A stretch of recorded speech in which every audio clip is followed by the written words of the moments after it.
आगे बढ़ेंगे और बात कर लेते हैं आज़ादी के अमृत महोत्सव की, जहां पर आज़ादी के 75 साल पूरे होने पर देश भर में उत्साह है और भारत सरकार ने हर घर तिरंगा अभियान की शुरुआत की है।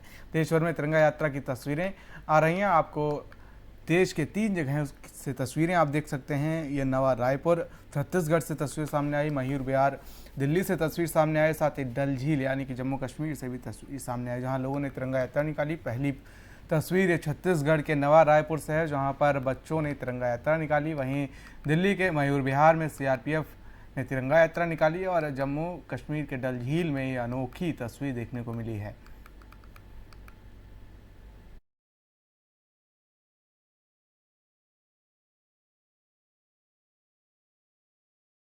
वहीं केंद्रीय संसदीय कार्य मंत्री प्रहलाद जोशी ने दिल्ली सरकार पर हमला बोला है।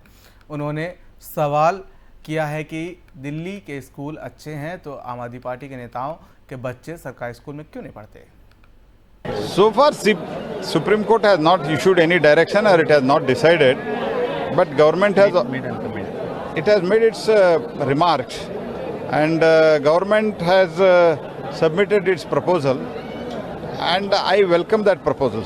Sir, Arvind Kejriwal questions center's finance Agnipath scheme, says center waived tax of rich friends. Arvind Kejriwal, according to me, he is an irresponsible liar, and on every issue he tries to lie. And how far he has promised in so many states free electricity, where all he has given, let him first say that. What he has given in Delhi, let him say that. And many questions have been raised even yesterday, saying that if his Delhi schools are good, why their MLAs, Aam Aadmi Party MLAs, ministers, their children's grandchildren, they are not studying there. This question is also being raised.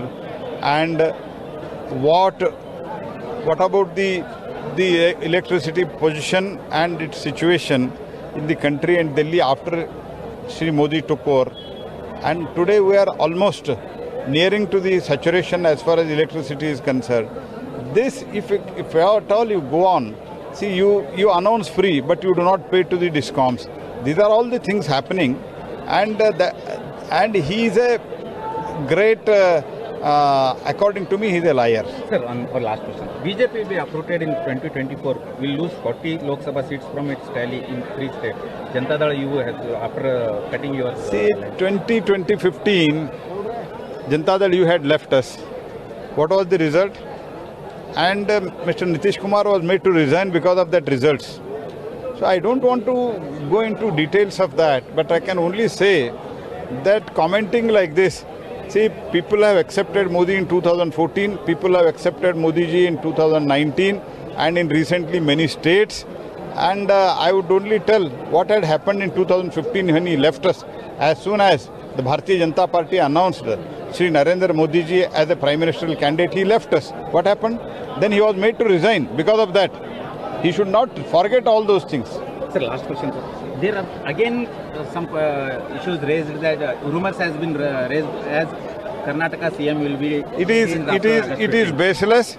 It has no any basis. And it is as you said, it is a rumor, and rumor will not be true.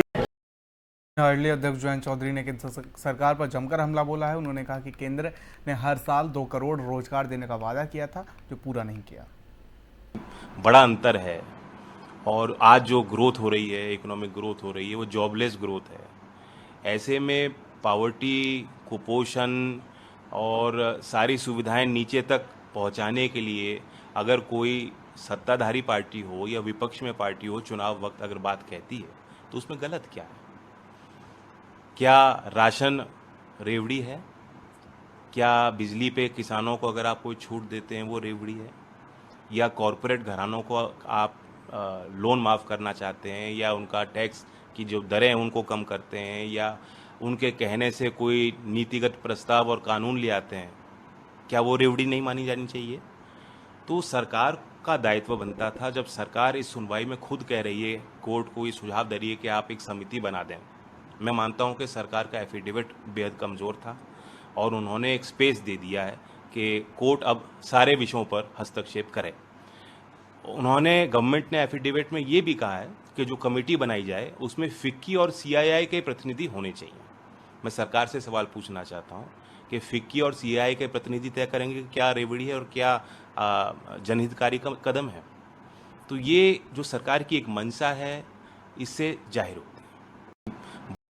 वहीं देश में मुफ्त की रेवड़ी या सौगात पर छिड़ी बहस में वित्त मंत्री निर्मला सीतारमण ने भी एंट्री कर ली है। और इसके लिए आपको बता दें कि दिल्ली के मुख्यमंत्री अरविंद केजरीवाल पर पलटवार करते हुए निर्मला सीतारमण ने कहा कि वह लोगों को मुफ्त में सौगात दिए जाने की चर्चा को गलत मोड़ दे रहे हैं। उन्होंने कहा कि आप नेता शिक्षा और स्वास्थ्य को लेकर मामले में शामिल कर लोगों के मन में डर पैदा करने की कोशिश कर रहे हैं। वित्त मंत्री सीतारमण ने कहा कि केजरीवाल के एक दिन पहले दिए गए बयान के बाद ये बात कही और साथ ही वित्त मंत्री ने कहा कि आज़ादी के बाद चाहे किसी भी पार्टी की सरकार क्यों ना हो, इन दोनों चीज़ों पर खर्च को कभी भी मुफ्त नहीं कहा गया है।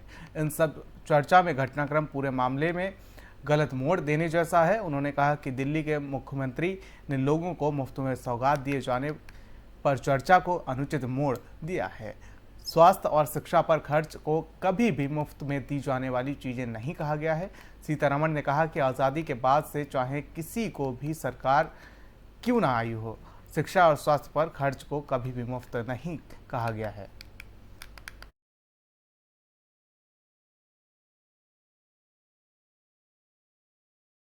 तो बुलेटिन में फिलहाल मेरे साथ इतना ही। देश और दुनिया के अहम खबरों के लिए बने रहिए FM न्यूज़ के साथ। नमस्कार।